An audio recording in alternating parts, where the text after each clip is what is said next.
November 14th Audit Committee will now come to order. We are convened as of 10:03 a.m. I would respectfully ask everyone attending this meeting to mute yourself unless you are recognized to speak.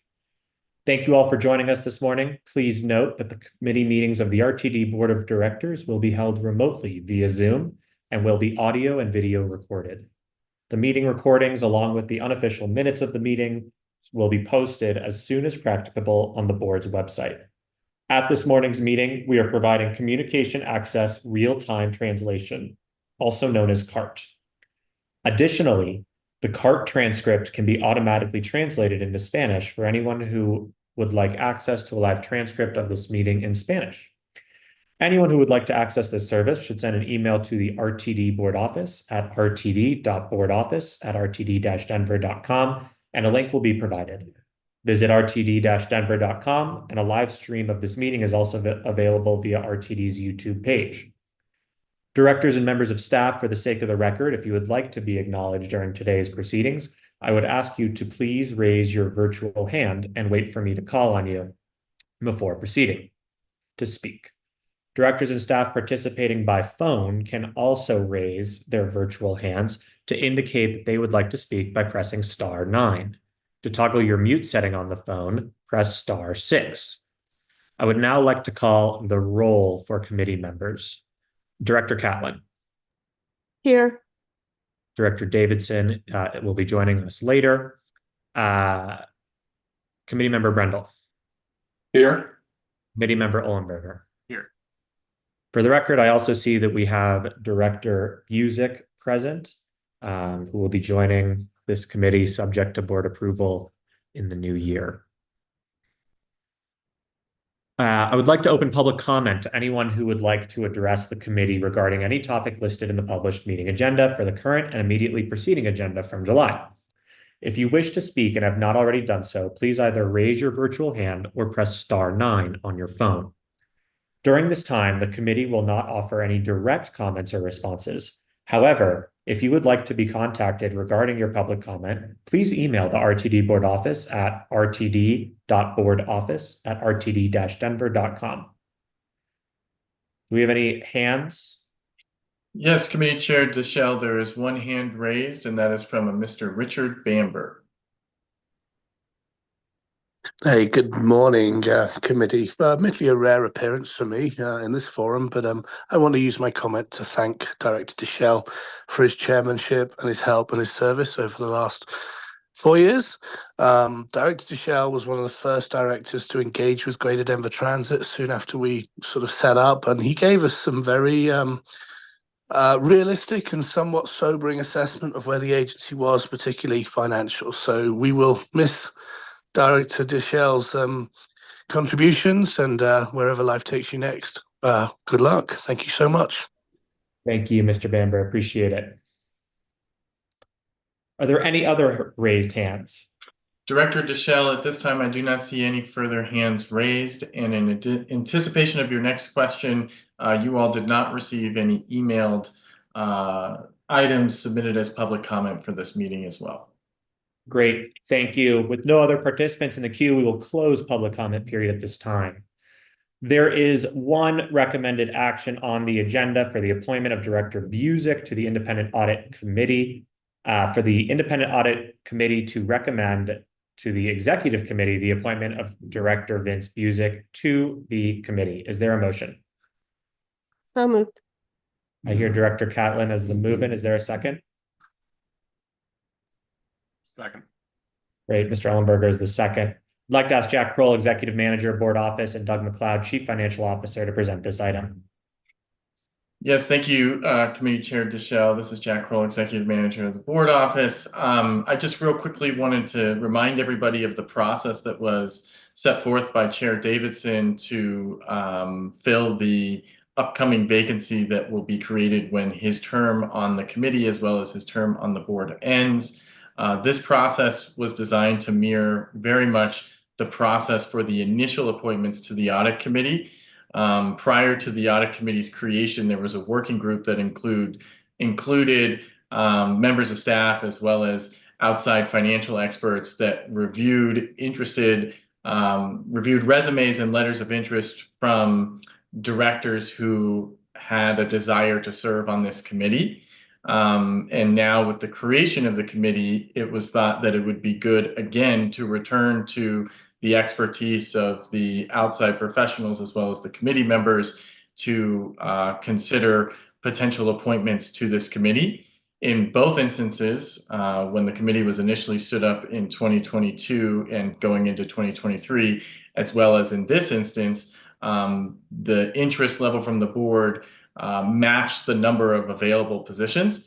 And so we did receive one application, if you will, from Director Busick, and that was forwarded to the members of the committee a couple weeks ago for your review and consideration. And moving forward, this will mirror the process. We want to replicate this process for all future openings on the committee, both for external and for board members who wish to serve on the committee. That way, the board can look to the recommendations of folks with audit and financial expertise before making any final decisions on who to appoint to this committee.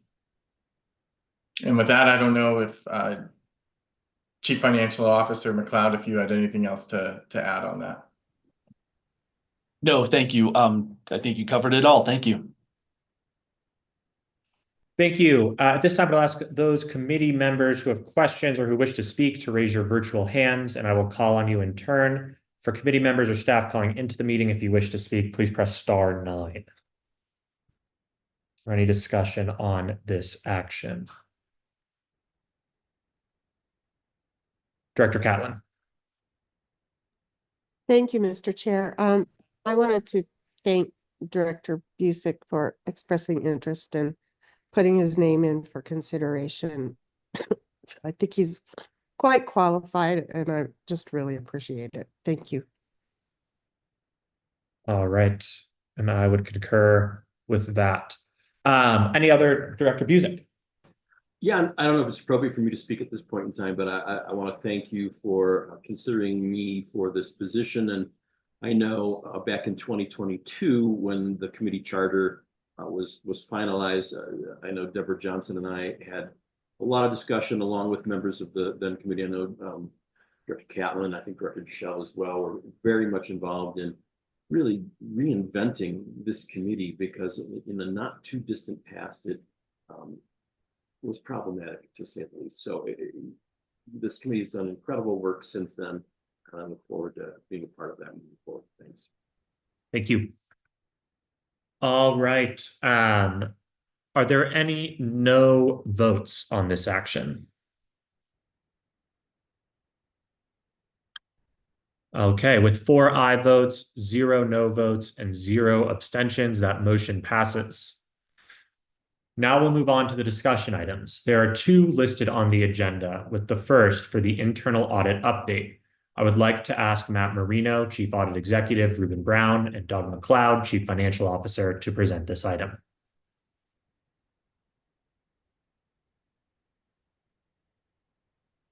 Okay, I'm going to share with my screen and go from there. I'm hoping. Is everybody seeing my internal audit update? I'm hoping. Yes. Okay, perfect. Okay, so this format's somewhat similar to what we've done in the past. I'm here to report on the results of our internal audits for the year. It's hard to believe that we're nearing the conclusion of our audit plan. We set that audit plan out a while back, and we're just in the final phases of wrapping up several of the audits.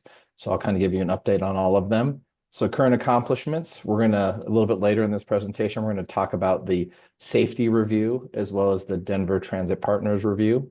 We have mostly completed the IT vulnerability assessment using the NIST 2.0 framework. We're just working through some management action plans with management to make sure that's all squared away, and we'll get that issued here in Q4. The financial performance metrics review is also in process of fieldwork. RTD operations and service development is in fieldwork as well. And then the issue tracking is kind of an ongoing thing that we always do. Really no challenges that I need to bring to your attention. If we go over to the right there, really, for the most part, we kind of stayed on track, and that's a good thing because we want to make sure we're issuing reports at a good clip to make sure we're providing feedback to the different parts of the organization and making sure that we're pushing towards continuous improvement and finding ways to enhance the experience not only for the riders, but the employees and all users of the organization. We're also working on updating our internal audit charter. So the IIA standards have been updated. And so we're comparing our current standards and our current charter to what's recommended. And we'll be bringing some recommended updates and enhancements to the committee for final ratification, probably Q1 of 25 to make sure that we're all squared away on that. And then we're also going to, it's time to refresh our audit plan for 2025. We do have several audits that did slip into 2025, either due to scheduling needs and or just capacity constraints. And so we will wrap those up in early 2025, and then we'll propose some new audits as well. And then as part of that new audit plan, we are going to do a risk assessment, just like we do every year, or every audit plan. We'll reach out to obviously the audit committee members, and as well as some selected directors and key management to make sure that we take a look at, not only what have we learned from the audits we've conducted, but what might be coming up that all of us might be concerned about that we need to address as part of the audit plan. So that's where that's at.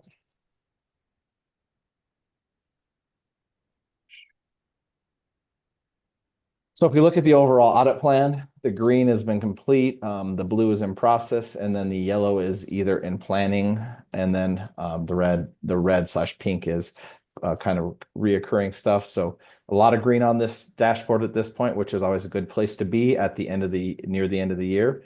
Really, the items that were pushed into early 2025 mostly were shifted due to either unexpected delays or reprioritization of staff's time for other things that were already going on, and we didn't want to double and triple load an internal audit on top of a project they might already be working through. So we're going to be looking at the federal, state, and local regulations oversight review. We're going to be doing you'll hear about the RTD Operations Service Development, hopefully in Q1 of 2025, Human Resources and Recruiting and Hiring Process Review. That'll also be issued in Q1 of 2025. We're going to talk about Denver Transit here shortly. The Enterprise Risk Refresh, we're going to do that in Q1 of 2025, and then internal audit planning. Any questions thus far on the first part? I'll talk about the audit results on the two audits here shortly.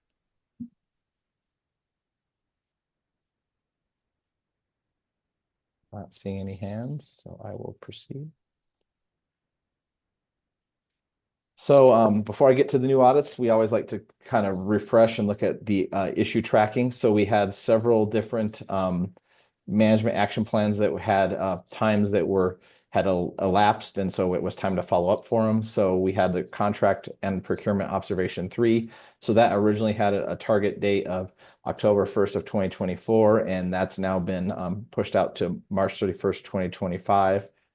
We also had several IT general control observations there. And so that's an area that always takes a lot of time and effort to make sure that everything's buttoned up. So those were also issues 1 and 2 were also slated to be completed by October 1st, 2024, but just a slight push out to January 31st, 2025. And then issue 3 is complete. It was completed 11/4, so that's always good to get that closed out. And then the last item, Oracle user access deprovisioning, is slated to be completed in the end of January as well. So really, most of our issues from prior year have either been closed out or there's a revised timeline in which it should be followed up with. And so we'll continue following up with those things, and that will help guide kind of whether we need to follow up via additional audit or so on via our risk assessment process, what we should do for the 2025 audit. Okay. So behind here is just an executive summary of the internal audit reports that were issued. So the full report is later in the packet, but I'm going to kind of go over it at a high level to make sure that we can have some time to discuss the items that are most relevant and most important to you all. So the first thing we looked at, this is the safety review. So we had a safety review. So we were making sure that the organization had established policies and procedures, that the policies and procedures tracked with all the different plans that we have to put out there, whether it's the PTAS or the SSPP plan. And so we did have several different recommendations that we did issue with regard to the policies and procedures and all of that. So we did issue a needs improvement rating overall, and then we had 11 recommendations that we all categorized as moderate. So this audit was conducted from basically January through April 2024, and it just took some time to get it closed out and make sure that we hammered out the management action plans with management to have realistic timelines and realistic solutions based on the observations there. We'll dive through that in more detail if you would like, but just high level, 11 moderate recommendations, nothing that rose to the high level. So the next one has to do with Denver Transit Partners, who is the concessionaire for our heavy rail.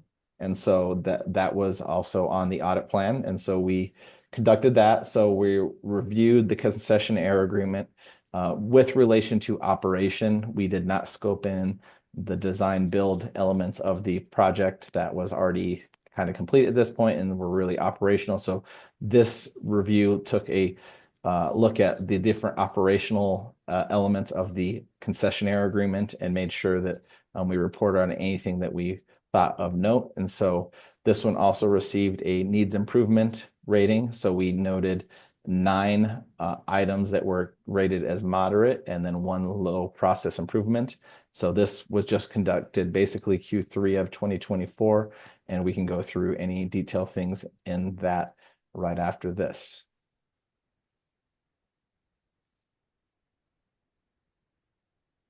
So we're going to kind of flip it around because I do know some of the management that might speak to the different plans might have to drop off at different times. So I know I talked about safety first, and now we're flipping back to Denver Transit Partners, but I think that because due to timing, we're going to do that one first.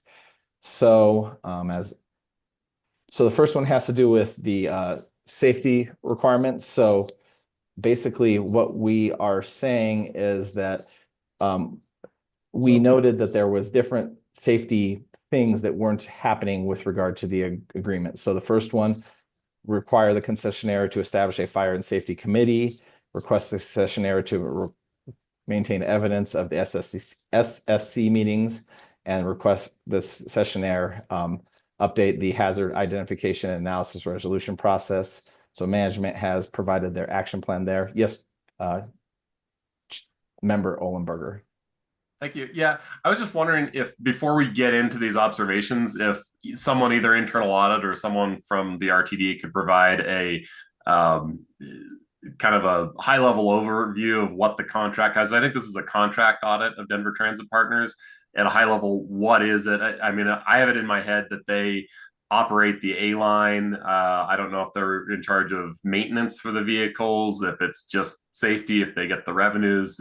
Could someone provide a couple of minutes of that? And then I was also wondering, going forward, this might be another topic, but would you guys be able to put something like that, like a high level summary of the topic in the audit report as a background for the reader? Sure.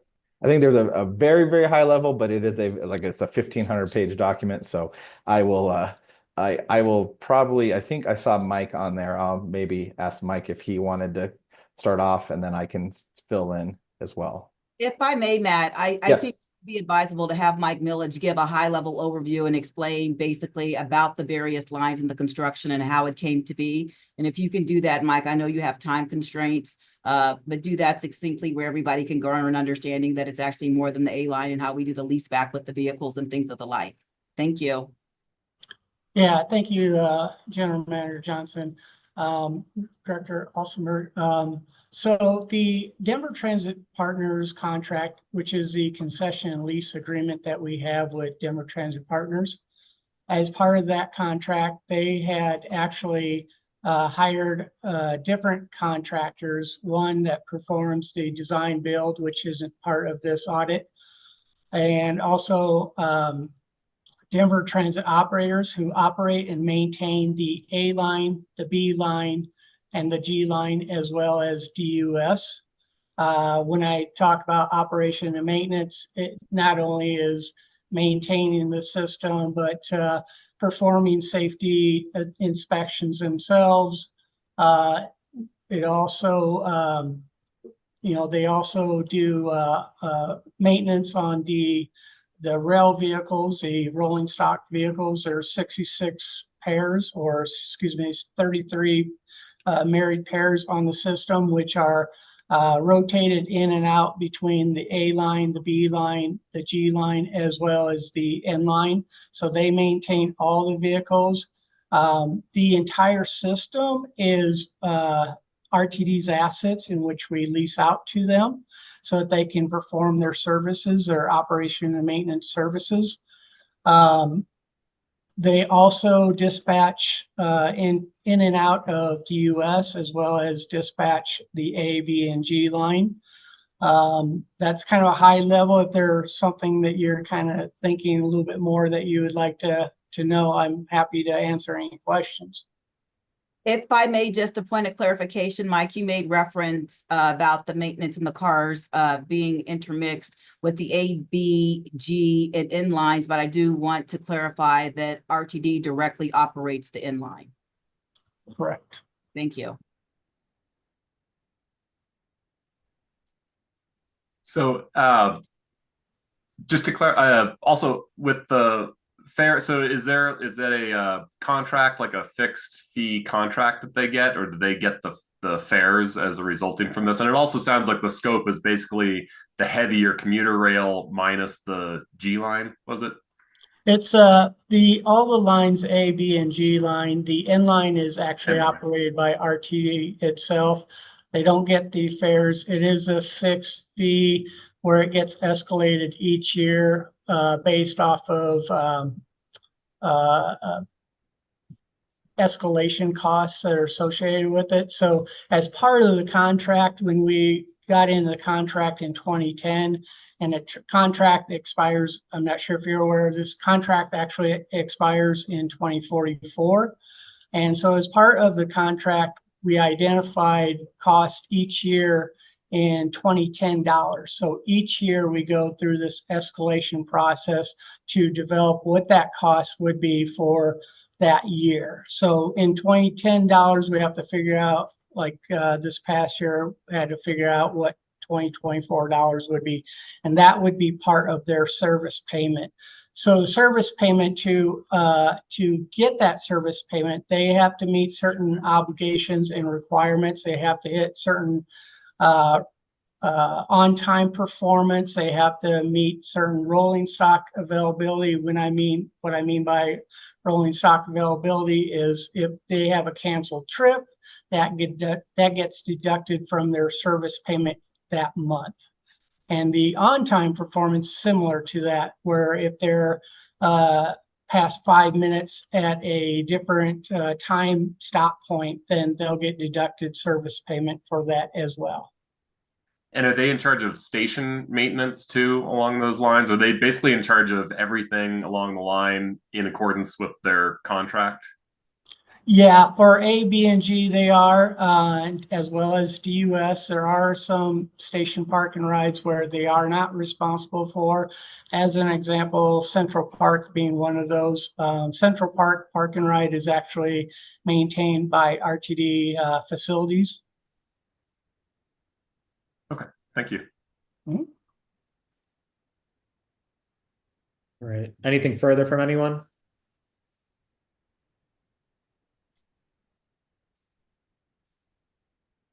Seeing any hands going up, so I guess I'll proceed. Thank you, Director Ollenberger. I often take for granted that not everybody has gotten to read the agreement in detail, understand some of the multiple elements of it. So I appreciate the need for context on that. So if we go back to observation one, this one really has to do with the overall safety requirements when operating in compliance with the the agreement. So as I mentioned, there was meetings that weren't being documented. They needed to establish a fire and life safety committee, and they needed to update the hazard identification analysis and resolution process. Management has provided their action plans there. They're slated to have this all completed by March 31st, 2025. Really, this is a matter of kind of working with the operator to make sure all of the relevant things that might be happening on their end are being documented and also being passed over to us as an organization to review and monitor. Observation 2, passenger code of conduct requirement. So we noted that they do have a passenger code of conduct, but it did not seem to be the same as what RTD's was. And so the recommendation was to require the concessionaire to develop a passenger code of conduct that agree with the agreement and also make sure that it ensures the safety of passengers. So management action plan, we're going to review and ensure the concessionaire adopts the standards outlined in our code of conduct and make sure that that is congruent with what we have as an organization. And then we'll follow up on that. That's planned to be completed by March 31st of 2025 as well. Quick question on that. I can understand why it can take a couple months to actually post all of them, but is there a reason it would take a couple months to make sure that they have adopted the same policy that we have?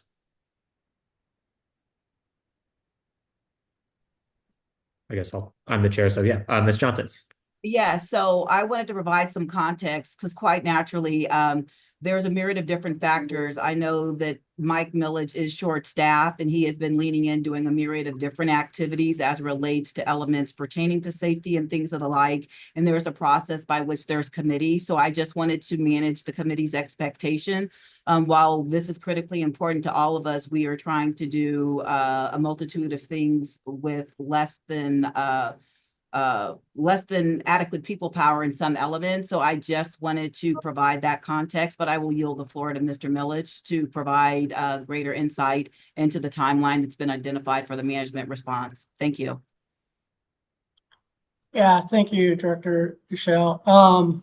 So far as the timeline, a lot of times there are contractual requirements to update different documents. I think in a case like this, it's a matter of them just getting it incorporated into their customer service plan. And by contract, they do have 30 days to go through the process. We have review process as well. So it does take a little bit of time from that standpoint, from a contractual standpoint. And I do want to make sure that that is clear. There are certain timelines that each party has to review and provide comments back and forth to each other. And in some cases, it will be almost immediate where each entity will have their 30 days.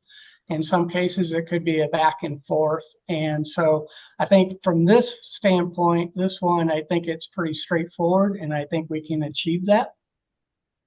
Hopefully that answers your question. It does, yes. And one other question, and this is sort of more on the management action plan, which is, is there a way to make sure that this, I guess it would be a clause in a contract, sort of gets carried forward so that for any of our purchase transit, right, if we know that this is an issue here, ideally we can correct it going forward for any of our contracted services that they're obligated to use our code of conduct, as opposed to not having it and then going through this again. Director Deschelle, I'll take that question because that Mike has auspices over the commuter rail agreement. So I will in turn confer with General Counsel Snyder and contracting and procurement because I can't speak to what we have collectively with the TNC's terms and conditions. But generally speaking, when we do engage with a third party and they assume responsibility for service delivery, they're representing the agency and typically they should be utilizing our code of conduct as we go forward. But I would have to double back to ensure that we have something relative to that in contractual documents. Ms. Snyder, is there anything you would like to add to my statement? No, not at this time. All right, thank you. Thanks, everyone.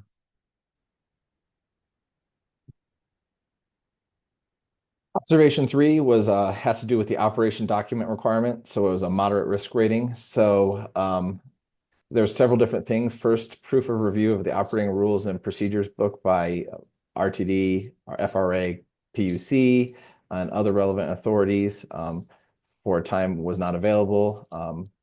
Evidence of review and approval of the management and administration plan by RTD was not documented, and the human resource plan was last reviewed by the concessionaire on August 26, 2015. Evidence and review of the approval of the concessionaire management was not documented prior to submittal to RTD. So recommendation, ensure review and approval of the RTD and authorized regulators of the documents required for operation and maintenance of the basically the lines, and update the human resources plan to ensure the policies and procedures detailed in the human resources plan are relevant and compliant with the requirements of applicable regulations.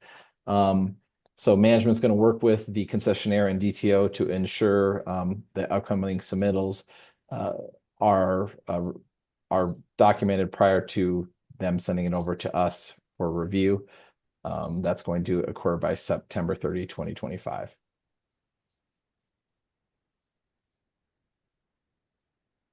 Observation 4 has to do with service task order maintenance requirements. So we did look at 25 task orders that were randomly selected, and 17 of the task orders were not investigated and resolved within the prescribed timeline. And there was no evidence that the task order analysis was conducted on a monthly basis to identify system-wide or repeated task order events. So really, the recommendation is that we request that the concessionaire investigate and resolve the task orders within the timeline outlined in the agreement, and perform a task order process to ensure that requirements are outlined in the attachment, and then request the concessionaire to complete preventative maintenance inspections by the due dates to ensure the rail transit system structures and other assets are operating safely. RTD will also continue to review the stop remedy times, and we'll be sending the letters to the concessionaire, kind of working through that process. This is a lot here, so that's why it's pushed out a little bit as far as the when it'll all be implemented. Mike, did you want to provide any context on this one? Sure. Thanks, Matt. Yeah, as far as the findings that they had, there are some rolling stock maintenance, preventative maintenance that did extend beyond the time frame that was identified, not by much. But the one thing that we're going to do is on a monthly basis, continue to review the monthly reports and identify the trends that we're seeing, and meet with the Denver Transit operators to ensure that they course correct those items, as well as do whatever sort of investigation they need to on their end to ensure that they can course correct on their side as well.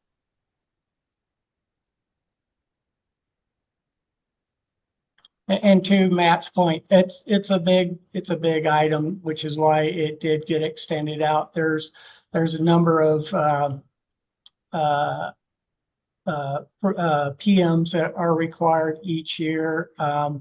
Number not only on rolling stock but the infrastructure. So there's a lot of things that do have certain PM dates or requirements, either by the manufacturer or by the regulatory FRA, Federal Railroad Administration. So those are things that are ongoing that we track. Thanks, Matt. Member Olenberger.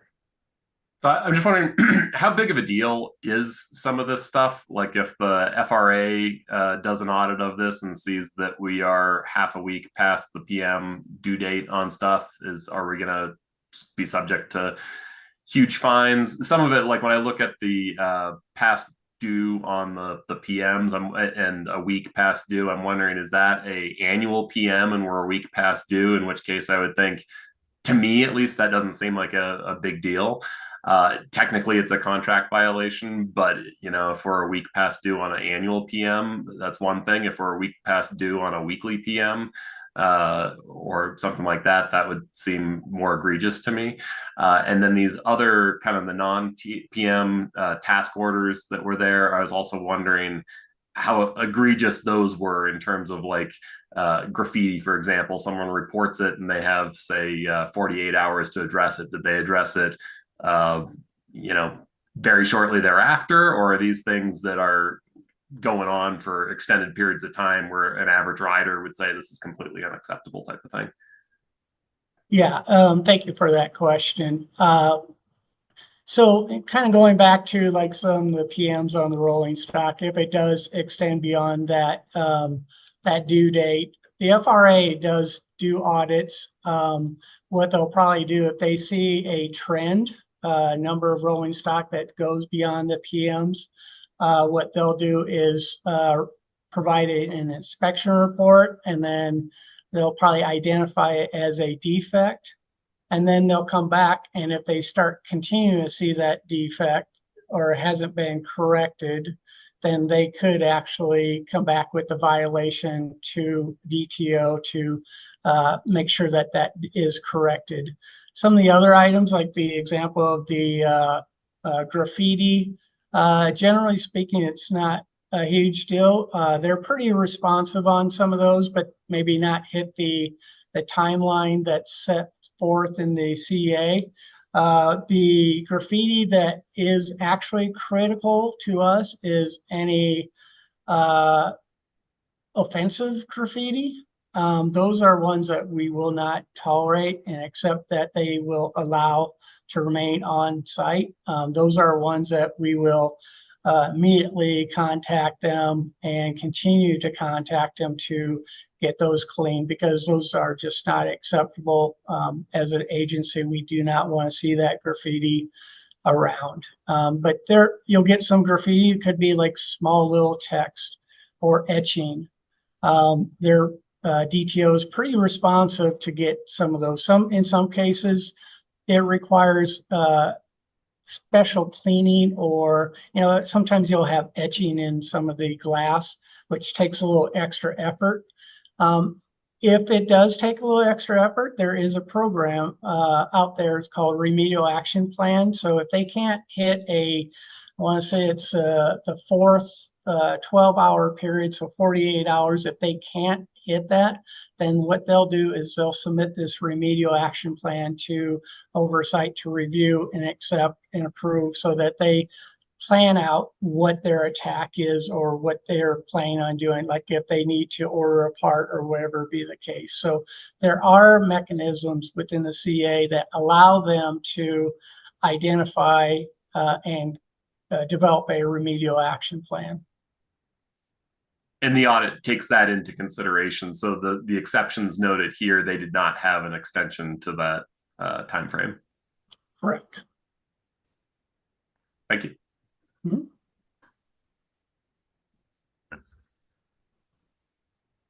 Observation 5 has to do with the operation of maintenance subcontract agreement requirement. So let's see, recommendation. We need to get copies of all the existing subcontractor agreements entered in by our concessionaire to ensure the agreements with material operation and maintenance are in key terms are correct and really just comply with what we need. So management's action plan is the request the concessionaire and DTO to communicate via the mechanism, all the different agreements that are out there, provide copies of them so that we can review them and make sure that there's nothing that causes pause on our part. So this is slated to be completed by June 30 of 2025.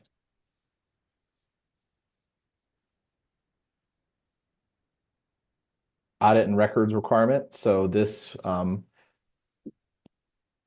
as part of the agreement, there is a audit and records requirement. So the recommendation is that we request the concessionaire to implement corrective action plans to remedy noted deficiencies to ensure that the deficiencies do not occur in the future, and develop a systematic and structure to the audit inspection plan to ensure the compliance with the contractually required obligations, applicable regulations.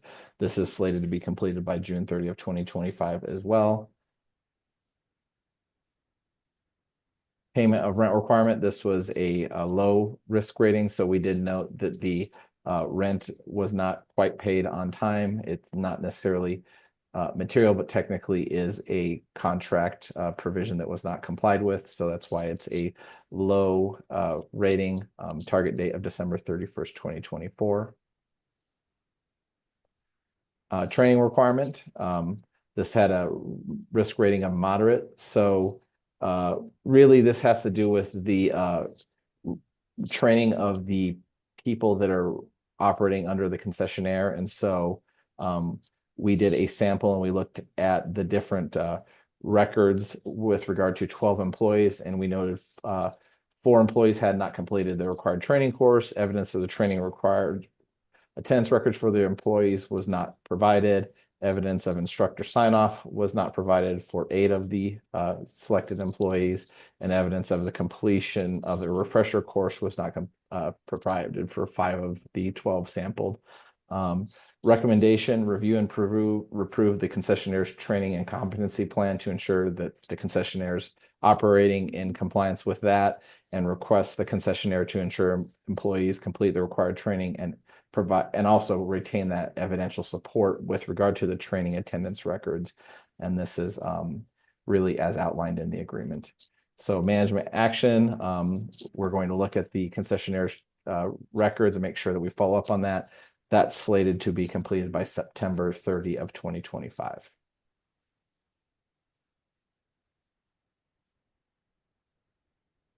Accident and incident reporting. This is moderate as well. So we reviewed 14 accidents and incidents, and there's a certain time period in which that has to be reported to us. And so of that, 3 of the incidents were not reported timely to us. Yes, member Director Catlin. Go ahead and finish. I have a comment at the end, if that's okay. Perfect. Yeah. 2 of the 14 incidents caused delays that were greater than 10 minutes, and one of these incidents caused service disruption that required the use of the bus bridge. We also noted that the timelines for reporting the accidents / incidents were not aligned with regard to several of them. In addition, one incident involved damage of approximately just a little bit short of $12,000 to rail equipment. And then noted that the passenger emergency preparedness plan dated March 11, 2022 has not been reviewed and updated once every 24 months as required. So recommendation require that the concessionaire kind of comply with the reporting timelines that are outlined, make sure that they're making us aware of all the different things, and then also with regard to the emergency preparedness plan, make sure that they update that and provide that to us. Slated to be completed March 31st, 2025.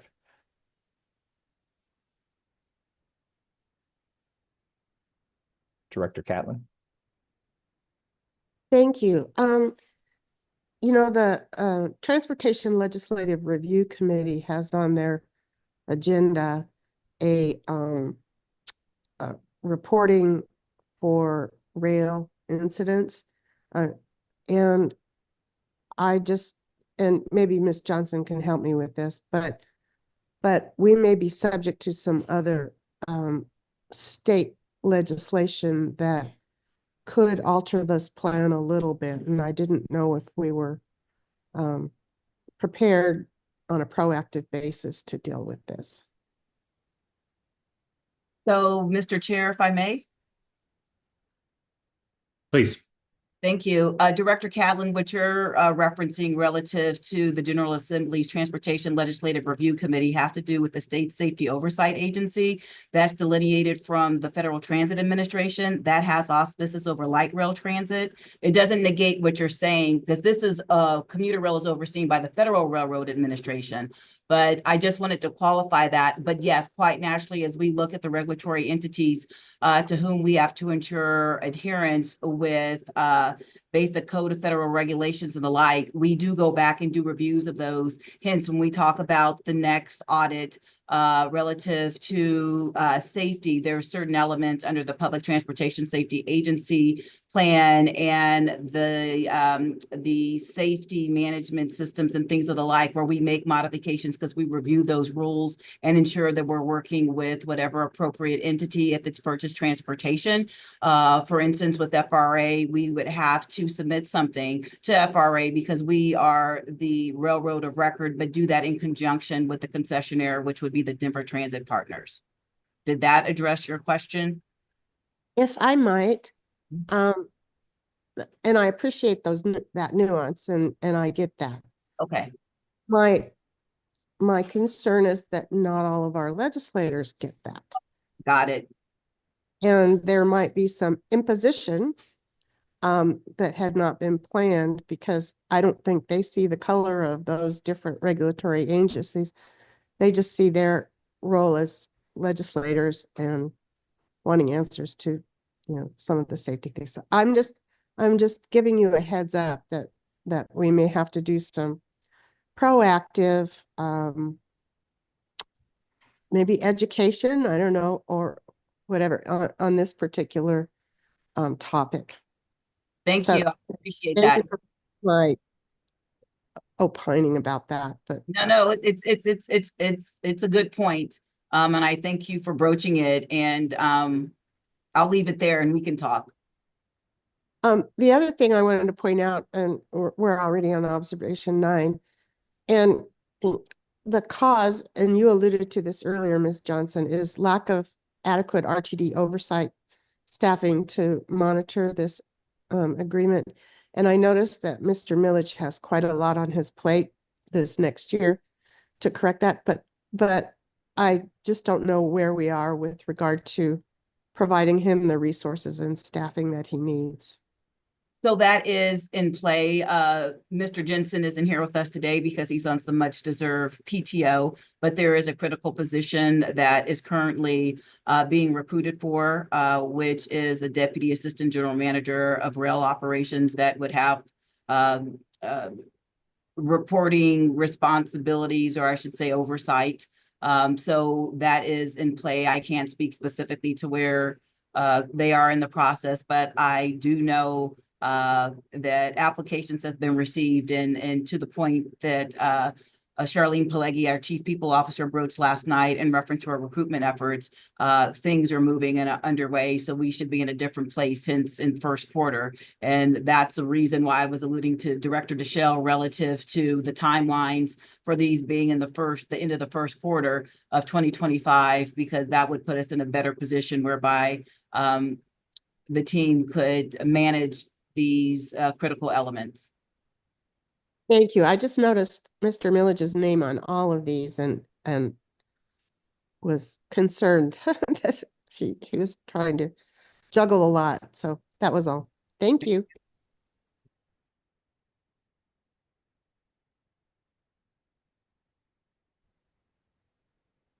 Observation 10 has to do with substance abuse. So we're looking at randomly selected employees that were operating under the agreement, and 2 of the employees we weren't provided with documentation with regard to that. So require the concessionaire to maintain the drug and alcohol testing results in compliance with the regulatory and contractual agreements. We're going to follow up on that, and that should be completed by end of the calendar year 2025. I do want to point out, as has been mentioned earlier, Mr. Millage, in spite of his very busy schedule, was very responsive and very collaborative. And so we do appreciate him helping us get this audit started and wrapped up in a relatively short order, in spite of the numerous elements that he's responsible for monitoring, as well as the numerous action plans that he had to put together and kind of plan out for himself and his group.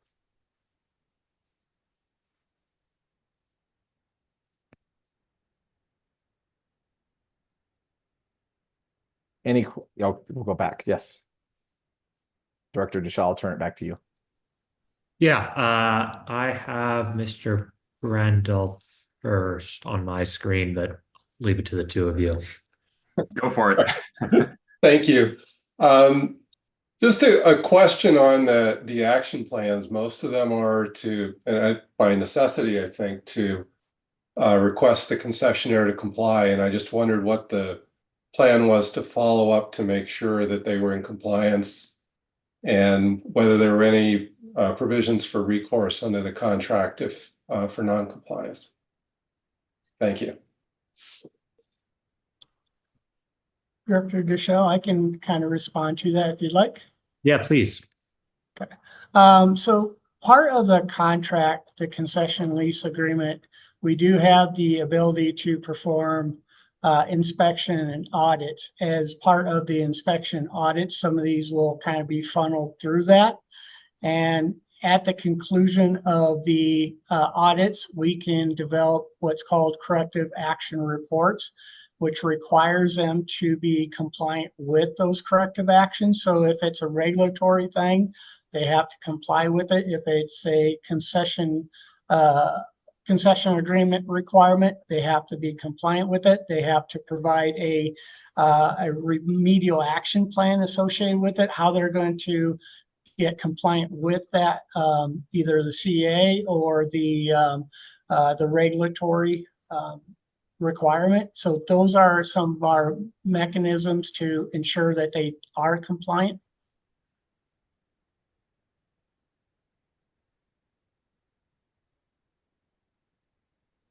Right. Does that answer the question?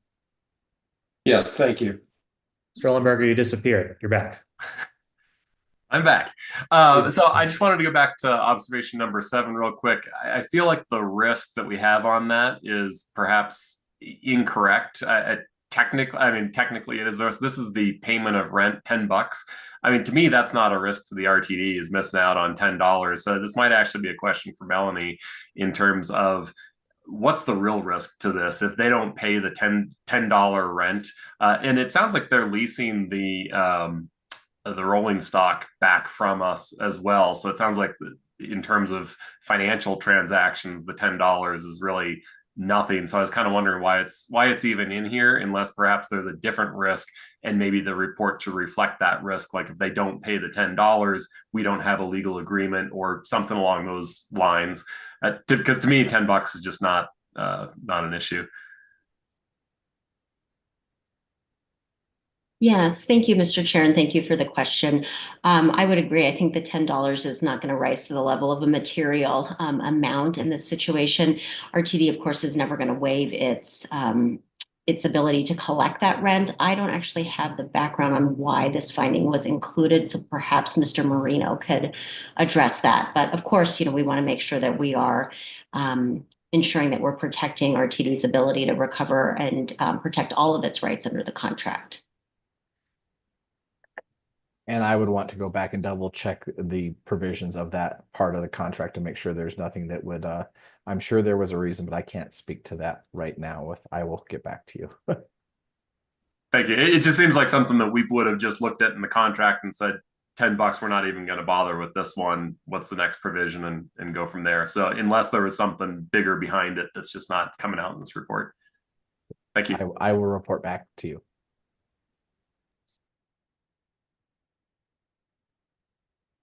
All right.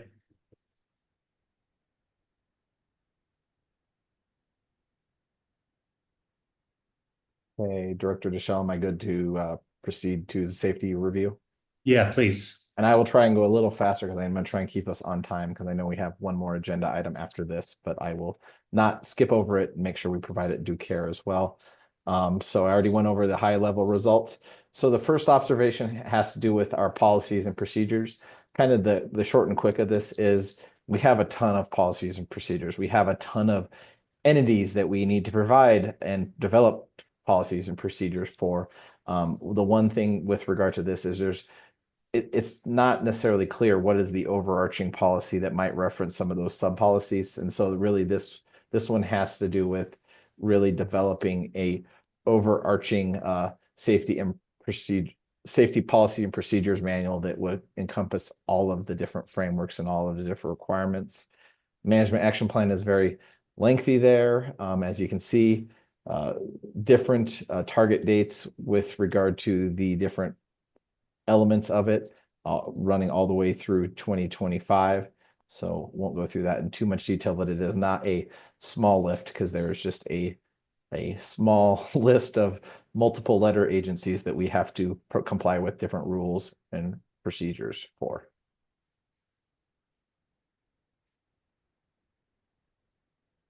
Observation 2 has to do with fixed route transit and paratransit contractor safety plans. So we noted that the contractors did not let's see. Currently, there was no review of these safety plans. So they have their own safety plans, but we're not regularly reviewing those safety plans. So the recommendation is that we review those safety plans at appropriate intervals. Management monitors contractual performance. And so basically, this should be completed by March 31st, 2025. But they're also going to make sure that they review that safety plan as part of that regular contract review. So observation 3 has to do with the PTASP risk management process. So really here we're recommendation to update the PTASP and the RM framework for changes and procedures affecting safety in a timely manner to ensure consistency, effectiveness, and compliance with the various statutory requirements that we get to comply with. Really, this has got different target dates as well, just due to the multiple elements that have to happen in order to get it all done. So all the way through 2025 as well. PTAS risk management process. So really, we're looking to improve the overall risk management process and establish a time frame for safety risk resolution, required documentation of pertinent information regarding the evaluation and analysis of identified safety risk, and ensure that the corrective action plans are developed and document evidence of management review. So management has provided their action plan with regard to that. This will be completed, and kind of, if you're noticing a little bit of theme, a lot of this interplays. The different recommendations are going to require different elements of the safety policies and procedures to get updated. And so much like the other target dates, these are very consistent with the other observations. Observation 5 has to do with safety data collection and analysis. And so really, we're looking for the establishment of a mechanism for safety data collection, documentation, and analysis from all of the various internal sources. We're collecting a lot of data, but really we want to have a comprehensive plan whereby all that data is aggregated and evaluated. And so management has provided their action plan, and it's the target dates are very consistent with the other recommendations. The PTAS personal protective equipment. So we have different policies regarding the use of personal protective equipment at the organization.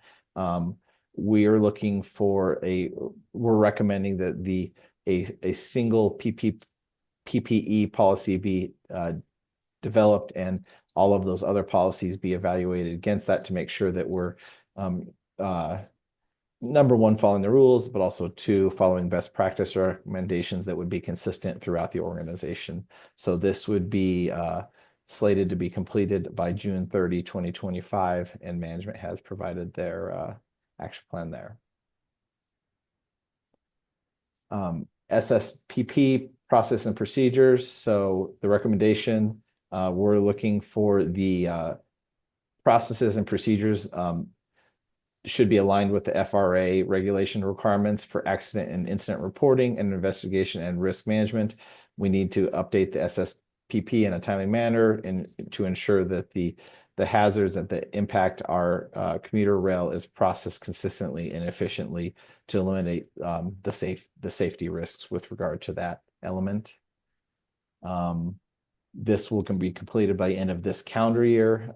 Management has provided their action plan there, and they're well on their way of working through this. SSPP procedures recommendation, establish processes and procedures to address all the requirements and standards set out in the SSPP and update the SSPP with the appropriate processes and procedures to ensure compliance with the different statutory regulations. Management has affirmed that they've noted the administrative issues have been identified and they're working through that. That'll be completed by end of this calendar year. Observation 9 has to do with accident notification reporting and investigation process. So we're recommendation require that the Safety and Environmental Compliance Division and Investigation Team they need to follow the accident and investigation recording procedures to make sure that we're following the FTA and FRA regulations and making sure we're doing all those reporting, notification, and follow-up with regard to the different timelines they're outlining there. So you'll see there's different target dates out there for the different sort of different reporting needs to happen, whether it be post-event, follow-up, all that sort of stuff. And there's different reporting requirements for different modes of transportation, whether it be commuter rail, motor bus, and so on. And so all of these different target dates take that into consideration.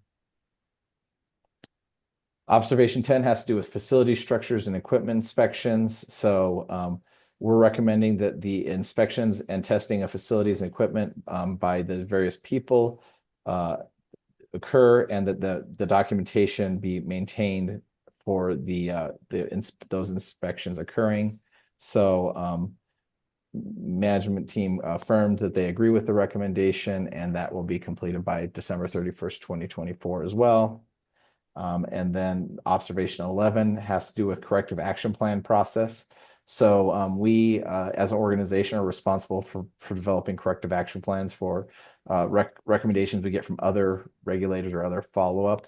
And so the really recommendation is that we have a process to ensure the appropriate corrective action plans are followed up on and implemented and closed out. And so that is going to be completed by December 31st, 2024. And that's the recommendations with regard to this one. Any one you want me to go back to?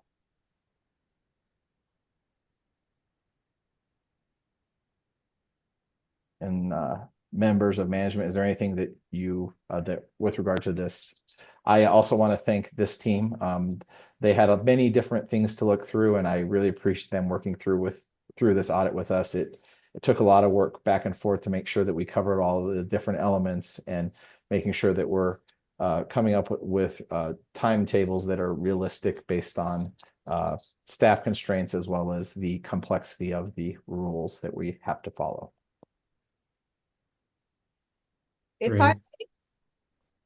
The one thing that I did want to note, the observation period was from January 2024 through April 2024. And just for everybody's edification, recognizing the Public Transportation Agency Safety Plan is updated annually, and there is a process in which we have a joint labor management safety committee and things of the like. As we move forward, a lot of these elements that were qualified are embedded in different plans and so forth. And the board of directors of RTD just approved the PTAS because there were new rules that were initiated under the Code of Federal Regulations. So I wanted just to provide additional context as we move forward that we're constantly looking at these different elements. And I would yield the floor to Sky Mott to ensure that what I'm stating is accurate relative to where we are. Yeah, thank you. So what Deborah just mentioned was that we did go through the process of updating the agency safety plan. It is an intensive process, one that involves us looking at all modes that are covered by FTA. In relation to the observations made in the audit, a lot of those things were captured either through our internal safety reviews or the Public Utilities Commission as it relates to FTA and light rail. So what we did is essentially go through, look at all the different components through our audits, internal safety reviews, and make sure to incorporate those corrective actions into the agency safety plan, as well as any general directives or any updates to 49 CFR 673, 49 CFR 672, and 674 to make sure that we were in compliance, not only currently, but looking forward as there are notice of proposed rulemaking. So we try to ensure that we build things into the agency safety plan to allow us to have a good foundation to overall increase our safety performance. Thank you for that, Sky. I just wanted to share, we appreciate the input and we're working constantly, but I just wanted to provide that parameter since the new rule came out in May that we instituted with the current PTAS for 2025. Thanks. Thank you. Anything else from committee members? Other directors? Seeing nothing. Our second item for review is the internal audit function review. Again, I'd like to ask Matt Marino, Chief Audit Executive, Ruben Brown, and Doug McLeod, Chief Financial Officer, to present this item. Thank you, Chair Deschel, and I'll get started.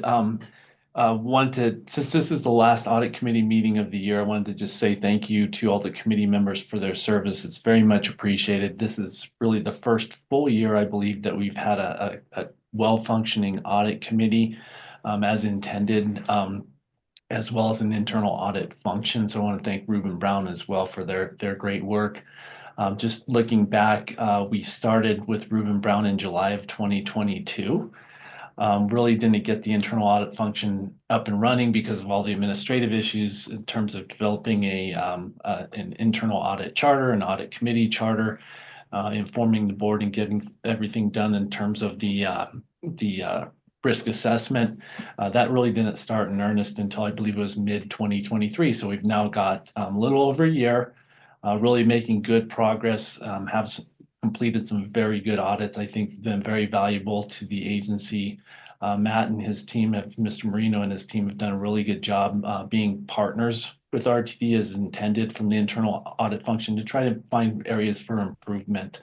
So I just wanted to recognize that. And so what we wanted to do with this discussion item, and we don't have to think of everything under the sun that could be improved at this point in time, but we at least wanted to introduce the topic of asking the committee members to think of anything or present anything at this time. And we can have an ongoing dialogue regarding possible improvements, what went well, what didn't go well, what we would like to see, because we've made several adjustments along the way, and I think we've made some good progress in terms of what the committee would like to see, et cetera.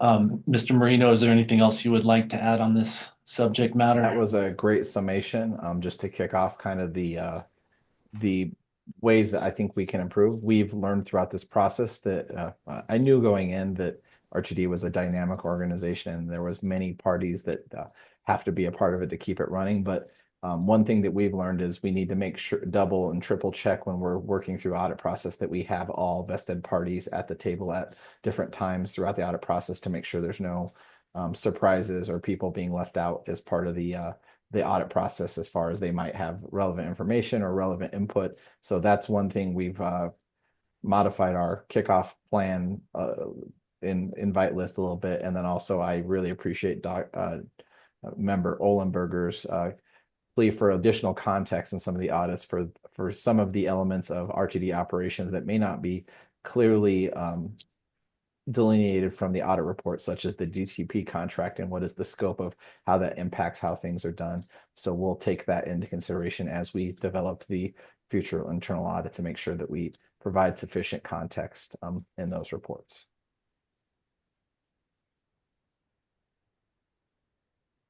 Any input from folks? Mr. Olenberger, please. I guess I would just add to what I said earlier and what you just said, Matt, too. Not only for things that are kind of unique to RTD, like the DTP contract, but for any of this too, like just looking at the safety too, maybe if we had a background section that said there's X number of people who work on safety, and safety, in addition to be important to the RTD, we're also under these federal regulations that also monitor safety, or something, just background for all reports and not just kind of the unique ones for readers and for committee members like me that were learning about the RTD and excited to be part of this and understanding how things work, but also just give us that background of what things look like for RTD. Thank you. Director Catlin. Thank you. I would echo that. Mr. Olenberger, thank you for that suggestion. And it's not only just for you, but it's a nice refresher for directors. But I would add that going forward, we share these audits after this committee is complete or is passes them along with the full board. And we have 7 new board members coming on after the first of the year, and providing some of that general overview and context, I think will be very helpful going forward. So thank you for that suggestion. Great. Mr. Brendel. Yes, thank you. As mentioned in this discussion item, the plan was developed based on the enterprise risk assessment, which is about 1.5 years old. And I just wondered how often that's updated and whether there might be an opportunity to maybe provide that as part of some of the periodic reports so we can see where what we're doing at a particular point in time fits into the overall risk assessment. Thank you. So we're actually slated to update the enterprise risk assessment here very soon. So we've started some of the legwork on our end to aggregate the findings with regard to the old plan, but then we're also going to, knowing in full well that this committee was going to turn over some, as well as the directors of the organization overall was going to see a significant turnover. We're going to update the enterprise risk management basically in Q1 of 2025 to make sure that the plan that we're going to go forward is still meeting the risk mitigation objectives of our audit plan. Thank you. Any other committee members? I have just a few notes on sort of internal audit function and ways to improve. I think, starting with the enterprise risk assessment, I think it may make sense to look at the weighting of directors with respect, depending on when that is distributed, and how you weight within the director weighting bucket, how you weight the 8 directors who have been here and the 7 directors who might be filling this out within their first 90-ish days on the board.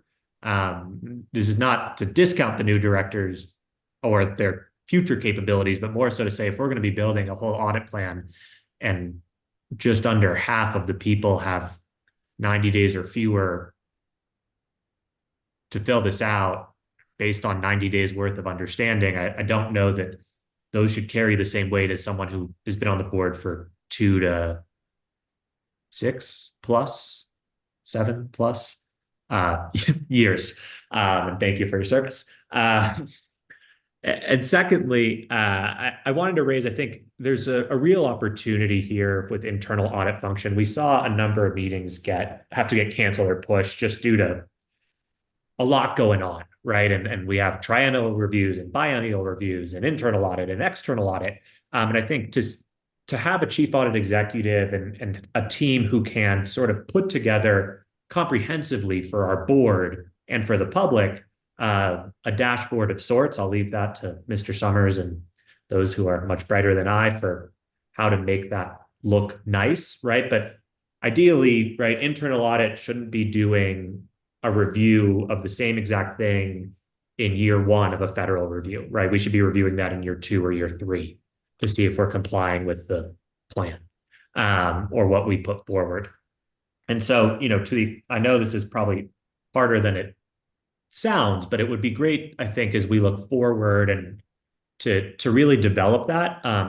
So directors know what's being audited, what's management committed to, what haven't they, and B, I think it would probably help everyone just to have a centralized, as it relates to audit, as they all come to the board, here's what we're looking at, and here's where we are, and here's what we're pushing against, and these are the deadlines we've said we're going to make, and we missed them, or we made them, or we adjusted them, and here's why we adjusted them, just so people have a comprehensive package and can look backwards and forwards. Understood. A nice overlay of the various reporting activities that we get to partake in would be helpful, because as you alluded to, there is different reviews that happen at different intervals. And so it would be nice to follow up on the other auditor stuff to make sure we're closing it out or being proactive if we know it's coming also. So. Yeah, and also, as we're putting together that internal risk assessment and the audit plan, just sort of checking with management to say, hey, did you just respond to this last year in a different audit? And can we sort of incorporate that instead, right? And audit against whatever was presented there, right? If you already told the FRA, we're going to make these changes, you don't need to tell us we're going to make the same changes. Let's check back in a year and make sure changes we said we were going to make, we actually made, or whatever timeline makes sense.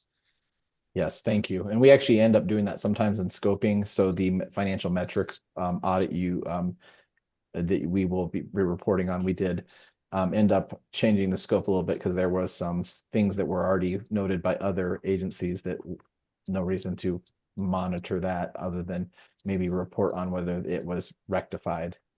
So, but thank you. I appreciate the feedback. Yeah. Chair Davidson, I saw you had a hand up and then it disappeared.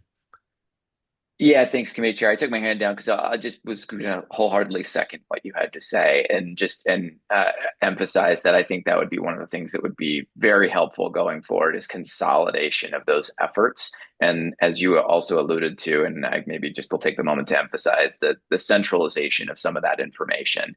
And if Audit Committee is able to really understand the additional or the other reports and things that we are subject to, I think would help increase decrease the repeating of things that have been done, and then simultaneously increase the insights the audit committee needs to have. So thank you.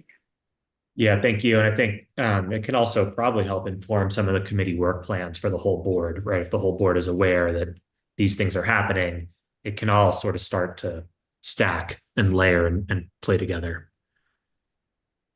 Director Catlin. Thank you. I would echo that, and I wanted to really tie it into the other committee work plans, and effectively the audit plan does that, but we have established a model within the organization or within the board for committee work plans, and what you're suggesting, Director Deschel, kind of fits right in with that. So thank you.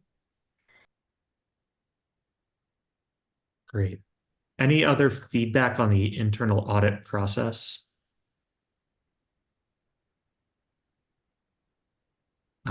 Any feedback maybe from staff on whether there are things that get discussed here that you feel like the board members of this committee could do a better job of communicating out to the full board to avoid sort of repetition in committee?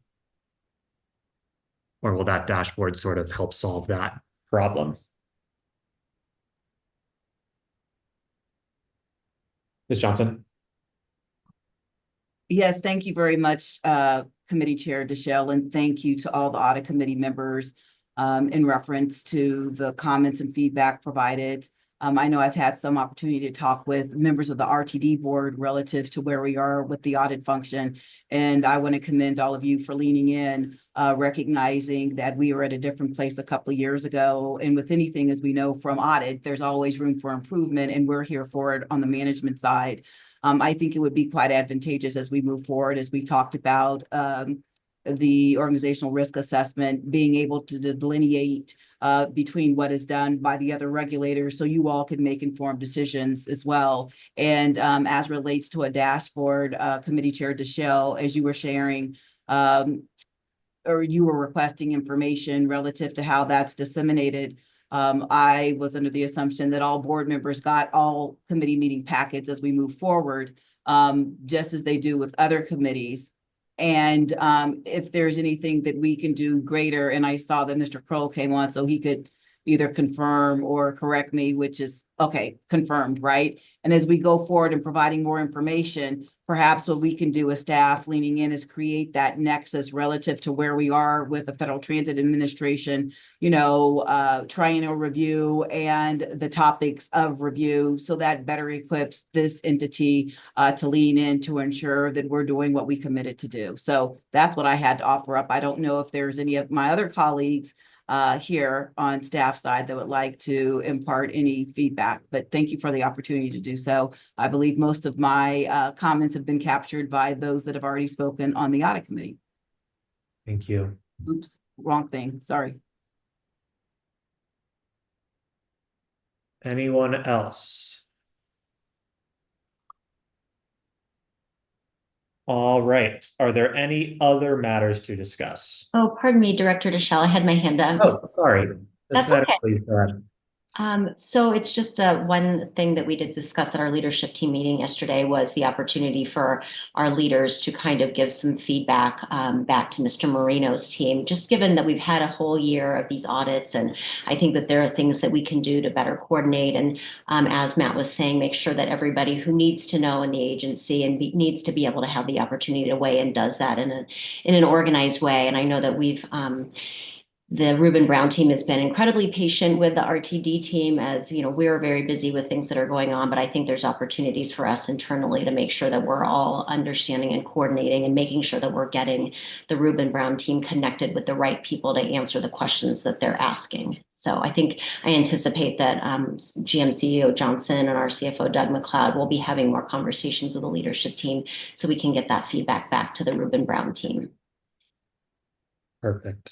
Thank you. Director Catlin. Thank you, Mr. Chair. Two things, and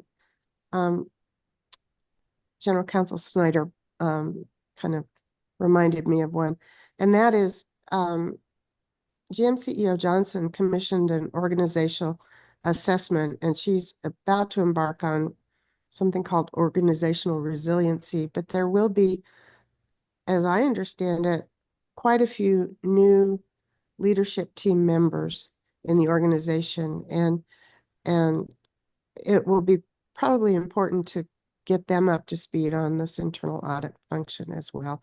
And I'll leave that to Ms. Johnson. That's not for me, but just recognizing that we're going to see some different folks come on board in the organization. And then finally, excuse me, I wanted to thank Chair Davidson for his commitment to this committee and his service, and this will be his last meeting, so bid you a fond farewell. And you're always welcome to come back to these audit committee meetings as you see fit. But thanks again for your service. Yeah, Chair Davidson. Yeah, thanks. I just wanted to say thank you, Director. And I really appreciate this group. And as Ms. Johnson said a moment ago, the leaning in, I'll use that term. I appreciate everybody for leaning in on this, and for all the directors who really committed to partnering with staff to really make this function work. So thank you very much to all of you for that. And I wish you the best of luck, and I'm not leaving, so I will be around. Thank you. Any other matters? I just want to give you all a thank you. This is my last meeting as a director. Should it please the full board, I will be joining you all as a independent outside person on the audit committee next year, as my directorship ends on Sunday. So thank you all so much. It's been a true honor and privilege. I'll still be here, just not as chair and not on the full board. But this has been great. I think, everyone took a little bit of a risk here in saying, well, how do we do this and how do we do it better? And it's not often that we get credit for that or that we're able to do that. And to be able to do it over the past few years has really been great. So thank you to all of you, to former Chair Busick, who put together, I believe, our internal audit ad hoc committee a few years ago, and Chair Davidson, who's helped steward this through, and Director Catlin, who also, from before I first joined the board, was beating the drum very loudly on, hey, our audit function needs to be better, and to General Manager, CEO Johnson, and Doug McLeod, and Melanie, and Ms. Snyder, and the whole team. Thank you all so much. It's been a real privilege, and it's great to see all the great work that we're doing, continuing to improve the agency. So thank you all.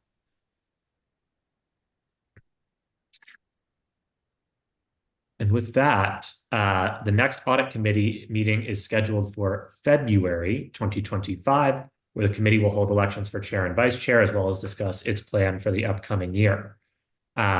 I also want to note for the sake of the record that Chair Davidson arrived right at about 11 a.m. And seeing no other discussion, the meeting is adjourned as of 11:27 a.m.